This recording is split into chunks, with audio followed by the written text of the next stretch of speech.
Hi, this is On the Same Page with Brenna Butler and Casey Bond. And it's October.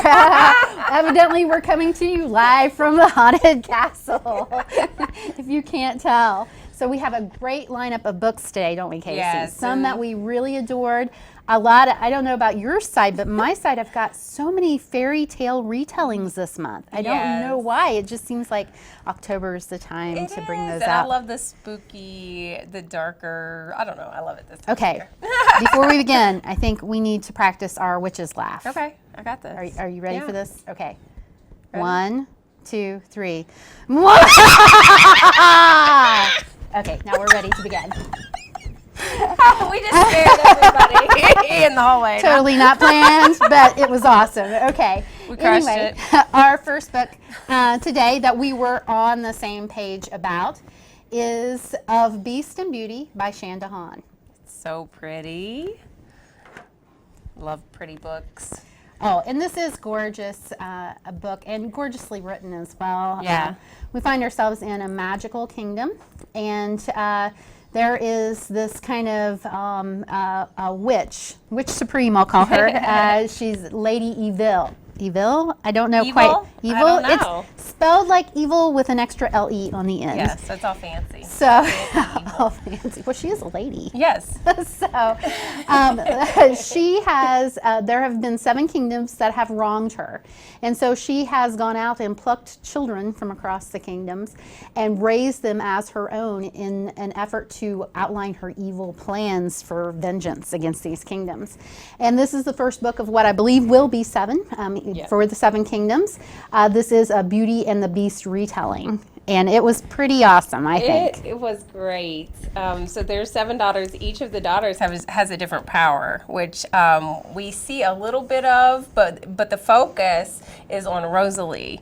And she's basically thrust into a marriage, into a wedding, into a dress that's not hers, and into shoes that aren't hers, and into a marriage that was not supposed to be hers. So within just a few hours of arriving in the kingdom. She's never before met the prince. It's something her mother kind of orchestrates. She finds out that the prince is getting married, and she doesn't like that because the prince was promised to her as part of a deal she made with the kingdom. And so she swoops in with her eldest daughter, Rosalie, and says that the prince is to marry Rosalie instead. Hence the wearing of the different dress. We're putting her in the other girl's dress. During the wedding, she's kind of pushed in, and she has all these veils over her face. So the prince doesn't see her. And the prince is also told that he can't look at her because if he does, that she'll bespell him and take control of him. Take the kingdom. Yeah. So he is trying not to see her, but little does he know, she sneaks out and kind of plays the part of a peasant girl, a working girl in the castle, and is able to interact with him, and he has no idea it's her. And she's actually helping because there's a beast that's running rampant in this kingdom, and it's killing people. And so she is attempting to figure out what in the world is going on and actually stop it. So she does have a dark and a light side, and I love that about Rosalie. And I love that. I love that there are times that the prince doesn't know who she is. I think that's a really fun. Yeah. And it's a neat dynamic she added to the story. He's a very jealous type person. Yeah. And you know that there's something up with him throughout the book. Yeah. And she, of course, is the daughter of Lady Evil, and she has these evil tendencies. Yeah. And so they really both appear in the beginning of the book as both the beast. Yeah. Both of them are the beast. And so it's really kind of neat twist on that. Rosalie being the eldest daughter, and she's the most powerful in this kingdom that doesn't have any natural magic power. And magic is sort of scorned in this particular kingdom where it's embraced in others. And I really like that Shanda hit the high notes of the Beauty and the Beast traditional telling. Like there are magical roses and the beasts and the fear factor. And sometimes there's this levity to their situation. I really just enjoyed the book. So I did too. She did a great job. There are a couple more in the works of Glass and Glamour, which I believe is a Cinderella retelling, and of Sea and Song. That sounds like Little Mermaid, sounds like probably. Ariel, Yeah. So we'll see. A great job on Of Beast and Beauty. Well, who do you want to do? Me to go Rock, first? paper, scissors, or I'll just jump in. All right. I'm just gonna commandeer it. Curse Breaker. I showed you guys. Talked about Oath Taker. Gorgeous covers. I love those. Like 2 months ago, I think. So this is by Audrey Gray. This series is phenomenal. It is going to be 5 books long when it's finished. And so we're sort of hitting the middle stride right here with book 2, Curse Breaker. But I could not be more in love with this series. Haven is the main character. She is such a strong female lead, and I just love her. She has a mixture of unusual magic, dark and light, which she is learning to control, and she is on her best friend Belle, if you remember, he's a prince and he was captured by the Shade Queen in the first book. So this book takes her more on her journey of trying to capture the ingredients and do the things she needs to defeat this queen and get her best friend back. And she has an amazing group of people helping her that are supernatural beings, and one of them is this Sun Lord, and he is sort of a love interest. And then there's also a Shade Lord, which is, I think he has the potential to be a love interest. I'm not sure if this is going to turn into a love triangle, but I'm loving it if it does. Audrey, just so you know. A little note for the author there. It's really good. It's so well written. It's action packed. It's just,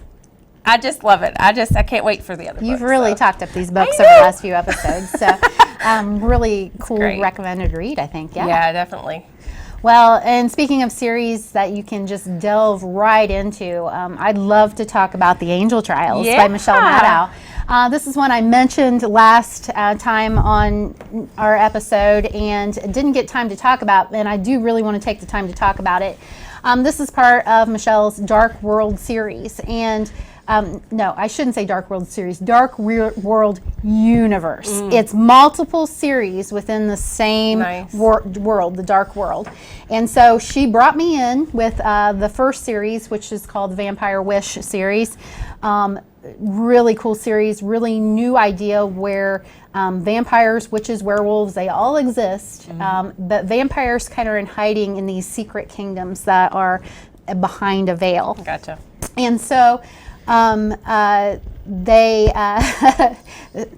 everything kind of starts to a head in that Vampire Wish series. And then this is the second series out, the Angel Trials. And so this kind of leads you into where all these series are going to take a head into. And it's protecting our world against demons that plan to invade and take over the human world, and how the witches, werewolves, vampires are all stepping up to protect us. I love that. So the Angel Trials is all about Raven Danvers. Raven's mom is kidnapped, crosses paths with a known werewolf from the first series, the Vampire Wish series, and finds that he is a wolf shifter and he is hunting demons. And he's doing this because he's been told that if he captures 10 demons, the Earth Angel will grant him access to Avalon, and he'll be able to be elevated in order to help in the war against the demons. Nice. So she kind of goes along for the ride, and they realize something's up with her. She has some paranormal tendencies herself, but to her, she thinks she's just a plain human. Right. So, and she actually has, not to give too much away, but she actually has a part to play in that first series. She was kind of a character that was behind the scenes and captured and was in prison with some of the main characters in that series. So that's neat. She has this tie-in, but her memories have been wiped, so she doesn't remember anything from that. And so you learn about who she is and why she was kidnapped and that kind of thing in this. This series is amazing, and I love it. The Vampire Wish series, I love that one. So the whole Dark World universe, I would highly recommend. This series, actually, Angel Trials, is not a brand new book out. I waited and I waited. I know this author's work very well, and I know that if I read them, I want to devour every one, and I do not like waiting for Michelle Maddow books. So I actually waited. There are 7 books in the Angel Trial series, and I waited for the 7th one to come out before I started reading them. So you could just binge. It's the Angel Trials, the Angel Hunt, the Angel Trap, the Angel Gift, the Angel Island, the Angel Secret, and the Angel Test. Nice. And now she started the next series in the Dark World called the Fairy Games. Ooh, snap. So just a very cool series. If you like paranormal, if you like high action with a teeny bit of romance, it's for you. That's awesome. It sounds great. Next, we're going to talk about the Relentless series by Karen Lynch, and I think we have the first cover of that series. First of all, that cover is amazing. Oh, it is. It is. And Casey, you mentioned this book to me last time when we got together for a taping. And I said, I've got that book in my to be read list. I just haven't gotten to it, but I always thought it looked really good. Well, after we talked about it a little bit, I think you kind of said, did you like Vampire Academy? And I said, well, yeah, who doesn't love Vampire Academy? And she said, then you're going to love this book. And you were completely right. Spot on, right? Oh, yeah, absolutely. Go ahead. So the book follows the main character, Sarah Gray, and her father was killed about 10 years ago when the book starts, and she lives with her uncle, but she's been secretly, number one, she has a power, and she's sort of dabbling in this supernatural world that her uncle who's raising her doesn't know anything about, and she has the power of healing. She also has been searching for her father's killer. And I think that's a neat twist because you don't see, she's actually reached out to the internet and these underground chat boards. Yeah. And you don't see that a lot in paranormal novels. So I thought that was a really cool twist. Ingenious. Yeah. And so these hackers tell her, give her some information, and she goes looking for trouble and finds it. And she's also finds Nicholas, who's what's called a Mohiri warrior, and he is basically a vampire hunter. And it starts this whole chain reaction of what is she and what is her lineage, and she has a very unique lineage. I don't want to spoil that, but it's so brilliantly written. Like I said, if you liked the Vampire Academy novels by Rochelle Mead, you are going to love the Relentless. And then even secrets came out about the friends she'd grown up with all along, and she's been so much part of this world. And I like she's a very, and I'll say this about another book I had. I found her to be a heroine that was very kind. Yes. And that's something you don't always see a lot. And even that she was making friends with other supernatural creatures. Yes. Even though she had no idea of her own supernatural tendencies. Right. They're just coming to her and she's befriending them. And it was a really cool thing to see. Yeah, it was great. It was really great. So I felt like she was strong, and she was also quietly strong and kind. I just liked the two sides of her. I thought it was she did great on the characters. I would agree. Now, this is the only one in that series that I've read, but you've read... I've read three. All three? I've read the first three, so that's how far I got. Nice, so far. nice. There are others. I think it sort of starts branching out after that, and there may be, books with the werewolves and different things, different factions. So I haven't gotten that far yet, but I have read 3 of them, and they are just absolutely amazing. I highly recommend them. All right. Okay, and that's Relentless by Karen Lynch. I had, let's talk about Girls of Paper and Fire by NATASHA NGAN. And I believe we have a cover of this one. It's a really gorgeous cover. This is, NATASHA wrote it, but it is under James Patterson's imprint. Yeah. And I actually listened to this on the audiobook, and he does a prologue about it and kind of why he chose to print it under his imprint. So it's a very unique story. It is a diverse story that has some diversity elements within it. I would say that it's a coming-of-age story, one for maybe older young adults to read. In this world, there are basically 3 castes, and they stick pretty closely to the caste system. It's paper, steel, and moon. So paper are regular humans. Let me get this right, and I apologize if I get this all goofed up. I think it's steel goes to... Oh, I can't remember. I'm so sorry. Paper, steel, and moon. So paper is the humans. One class is kind of humans with animal features. And then the highest class are pure demons. Oh. And they look like the traditional devil that you think of. So there is a demon class actually rules this kingdom that it's set in. It is a high fantasy, and he's a tyrant, basically. Oh. And what he does is every year he gathers up a harem of humans that he calls paper girls and brings to his palace to serve him as concubines for the year. Wow. So the lead in our story, Lay, she has been snatched from her family and taken to the palace to be one of these paper girls. And it's like the most demeaning thing in the kingdom that can happen to you, of course. And there's no way out of it for you, and you have to go and do it. Well, it's all kind of about the cloak and dagger in the palace behind the scenes, and you find out there is a rebellion going on and trying to gain its feet under. So she finds herself in the middle of a plot to kill the king, which is really cool. And so very action-packed. You know, I love that they had these diverse characters of different races, of different sexual orientations, and I'm hoping that a sequel has a little bit more character development. We kind of see the characters.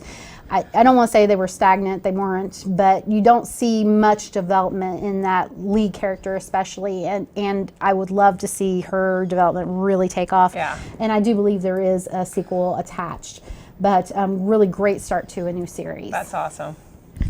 I want to talk about the first girl child. I think we have the graphic of the book cover. It's by Amy Harmon, and if you've never read an Amy Harmon book, you need to you need to run, don't walk to the bookstore or to your Kindle device.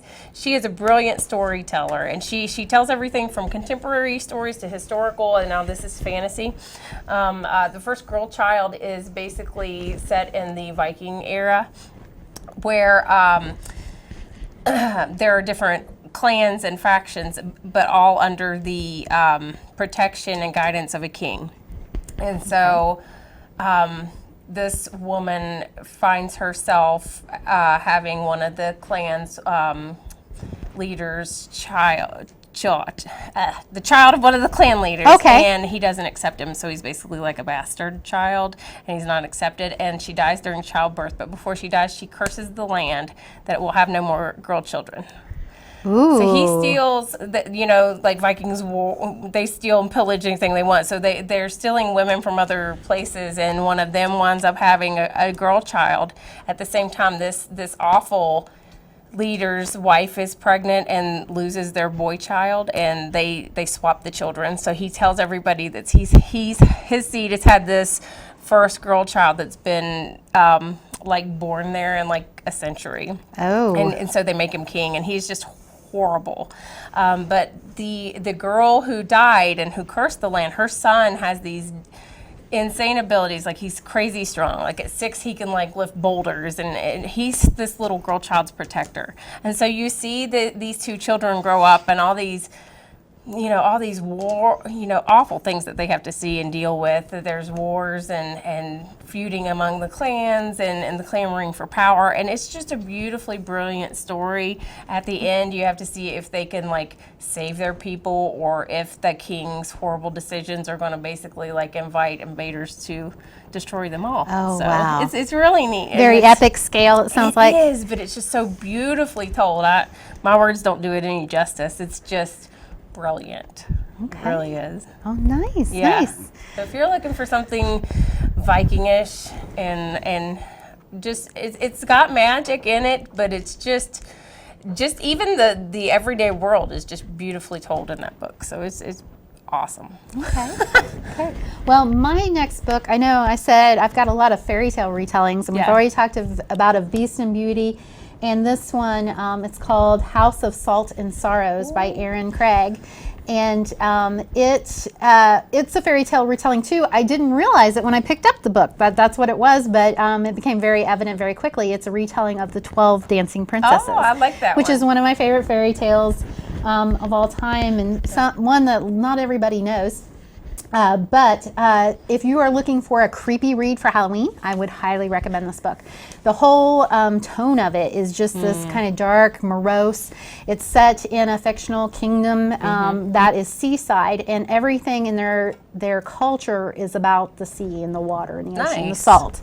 It opens up on a funeral. It seems the king has 12 daughters, and his wife died 6 years ago, and since that time 4 of his daughters have died. Oh my goodness. And they've all died of different things, but this last death, one of the daughter, I believe she's the 6th daughter, but she's now the 2nd in line to the throne because of the deaths. She kind of thinks there's something suspicious about this last daughter's death. Everybody in the kingdom thinks the princesses are cursed because they keep dying. And so they're kind of secluded, and they come to a point where they figure out how to sneak out to balls and have fun because they've been kind of sequestered in the castle. And so they keep sneaking out, and the one daughter, the Anna Lee, that it revolves around, she starts to see suspicious things, and then when it comes to these dances, she starts to think maybe they're not quite at what it is. And then she starts having these visions of ghosts and things. She starts seeing things, and I just get kind of chill bumps. It's so creepy, and you can basically, it almost feels like you're standing on the docks and you're feeling the fog roll in at night and hearing the water lap. I mean, the way it was written is just so beautifully done, and you just get that eerie feeling all the way through. And it's one where I like books, and they're like our friend Kelly Martin is really good at this. Yes. I like books where you go in and you have no idea what is going on for about the whole book. That's kind of how this one is. You're like, she saw this, but is that real? Is that somebody playing a joke on her? Was it all in her head? Yeah. You don't quite know if she's all there and she's just, this is all in her head, or if somebody's doing stuff. So it's really cool. They're really cool. It is. I did read some reviews on it, said that people thought that maybe it was a little hard to follow, but I didn't find that at all. I think it's a really good, creepy read for Halloween. That's awesome. And another book I've read this month, is, speaking of the sea, is The Girl the Sea Gave Back. And a few months ago, I talked about Adrienne Young's Sky in the Deep, which this is steeped in Viking lore as well. So you're, where I was fairy tale retellings this time. Apparently you were I'm all Viking. Yeah. I've gone Viking this month. But I got this, I actually pre-ordered this and had this on the way the moment it released because Sky in the Deep was so good. And this sort of takes, it starts taking place like a few years after Sky in the Deep happens. And then in Sky in the Deep, there are these two rival clans, the Aska and the Riki, who basically join forces against a separate clan who are trying to destroy them both and take over everything. So they're either unite or they all die. And this one's creepy too. You know, the last one you said did it start with a funeral? Yes. Well, this one starts with a sacrifice. Oh gosh. This young girl is loaded into a boat and pushed out to the sea and set afire. Oh wow. But she doesn't die. The sea gives her back to a different people. Oh my goodness. And she washes up on the shore of the Svel, and the Svel are really harsh to her. She's like rune marked, so she has markings all over her body, which indicate that she's a truth tongue and she can read runes. And so they use her often to make decisions about how to proceed and who to attack and what to do. And there begins to be some tension among that chieftain and his brother, and basically like a coup is staged, and she keeps seeing visions of Halvard, who is actually with the Aska and the Riki clan that joined together, and she knows that he's the future. So she's got to decide whether to stay true to the people who have sort of raised her and saved her, or whether to follow where fate wants her to go. Oh, so nice. it's really just, and it's beautifully written. I know she was talking about this book as she came into the studio today, and hasn't stopped. So I know like, this girl, is a great. It's so good. I know this is a good one. Yes. Well, we don't have a lot of time, but I do want to make sure I get to The Dragon Princess. We'll take it from the spider here. The Dragon Princess by Lachelle Slater. This was another fairy tale retelling. I'm sorry, guys. That's what I'm doing right now. It's part of her Forgotten Kingdom series. Great read. It features on Elisa, which is a cursed princess. And in this, it's a retelling of Sleeping Beauty. Nice. But in this, she actually has a dragon sleeping within her. She's been told all her life that she is cursed, and that by her 18th birthday, she's going to turn into a dragon. Wow. So the story starts at her 17th birthday, and the fairies have vowed to the fairy has vowed to cure this curse of her, but they are nowhere to be found. And so she meets a handsome prince that loves her despite her becoming a dragon, and says he will go out on a quest to find the fairies and bring them back. And she finds out that her anger triggers the dragon tendencies. Wow, She yeah. has a pretty big argument with her mother on the day of her 17th birthday, and her hands turn to black scales. Ooh. And so that kind of lights a fire under her, and she says, why am I depending on everybody else to go find the fairies? I'm going to go find the fairies and get this cure myself. Yeah. So she knows nothing. She's been in the castle all her life. She takes a horse and goes out. She is afraid to take the saddle off the horse because she doesn't think she can get it back on. I mean, just little nuances like that really made the story, little details. Like, oh, you know, you always think of the princess hiking up her boots and going out and taking care of things herself. But yeah, in this instance, I like that it really made her personable, and that she just didn't really know how to do anything. She was a royal that never had to do anything for herself, even dress herself. So she had a lot of problems, but it was a really good story. She actually finds a fairy, finds out the prince that so eagerly volunteered wasn't what he seemed, and finds out that her curse is not a curse at all. So really cool twists along the way in this story. And if you pick up the paperback, I was sharing with Casey that it is beautifully done. There's a lot of artwork throughout the paperback, and a map of the kingdoms as well. Yeah. Melissa Stevens made that cover, and she's just brilliant. I love her. Her work is The dragon. just stunning. So it's really, really cool. I look forward to the other books in the Forgotten Kingdom series. Yeah, that's awesome. And there's another one. I think the cover just released today. It's got a pearl crown, so it must be something with the ocean, something seafaring. So it looks neat. I can't remember the title. I'm sorry, Alicia. I have no memory. I could peek in here real quick. I'm like Dory. But how many minutes do we have left for Mr. Mike? Well, it looks like we are just about out of time. But that is on the same page with Brenna Butler and Casey Bond. Happy reading. We'll see you next time. Happy Halloween. Awesome.